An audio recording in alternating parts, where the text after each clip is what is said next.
সংবাদ সম্মেলন হয়েছে এটা সম্পূর্ণ বানোয়াট, কাল্পনিক এবং মিথ্যা। এটা আমি যতটুকু জানি এটা কোনো মিল না। এটা একটা খালি জবরদখল করেছে তারা, কিছু মাটি এটা ফেলে অল্প কিছু হয়তো বা আলাদা ছিল এখানে। এটা তো আরেকজনের জানি না কোনো কিছু।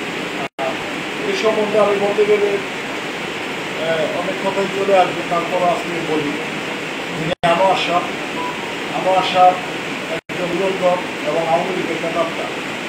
উনি আওয়ামী লীগের আমল থেকেই উনি আপনার মাধবদ্বীপ ওই পাঁচজনা বিধান চেয়ারম্যান পাঁচজনা ইউনিয়নের দুর্দর্শ আওয়ামী লীগের সভাপতি এবং সন্ত্রাসী। উনি ওনার ব্যবসায়িক পার্টনার। তারাবো পৌরসভার যুবলীগের অন্যতম সন্ত্রাসী আউয়াল এবং জামপুর ইউনিয়নের আপনারা অবগত আছেন অনেক সন্ত্রাসী এবং যুবলীগ, আওয়ামী লীগ এবং ভূমিদস্যুরা তার সাথে সম্পৃক্ত। তারই ধারাবাহিকতায় এই কদমতলীর এই জায়গা তিনি দখল করেছেন।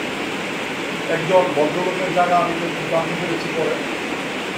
আর আমাদের যেটা দাঁড়িয়ে থেকে বলা হয়েছে, আমি এখানে আমার সরাসরি আমি যাই নাই, তাই আমি জানিও না কী নিউজ হয়েছে বা কী হয়েছে। এটা আমি পত্রিকার মাধ্যমে এই আজকে সাংবাদিক সম্মেলনের মাধ্যমে জানতে পারলাম যে এখানে কী কী ছিল। তো আপনারা অবগত আছেন এই বিষয়ে, আপনারা খোঁজ খবর নেবেন। যারা জামপুরবাসী আছে, জামপুরবাসীর কাছে আমার প্রশ্ন যে আসলে কী ঘটনা ঘটেছে। জামপুর আমার বাসীর কাছে যারা দেখেছেন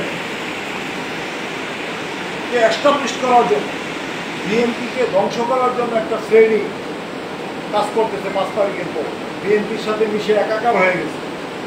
তারই ধারাবাহিকতায় আজকে এই সাংবাদিক সম্মেলনে করে আমাদের দলের ভাবমূর্তিকে নষ্ট করার জন্য যে পায়তারা করতেছে তার তীব্র নিন্দা ও প্রতিবাদ জানায়।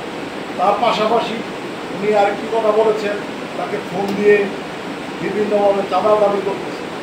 ফোন দিলে তো একটি নাম্বার থাকে, ওই নাম্বারকে ফাইন্ড আউট করে পঞ্চাশ সাথে মিলান বা দেখেন আপনারা যে আমার ব্যক্তিগত নাম্বার বা আমার নাম্বার আমার ভয়েতে তাকে আমি কোনো ফোন দিয়েছি।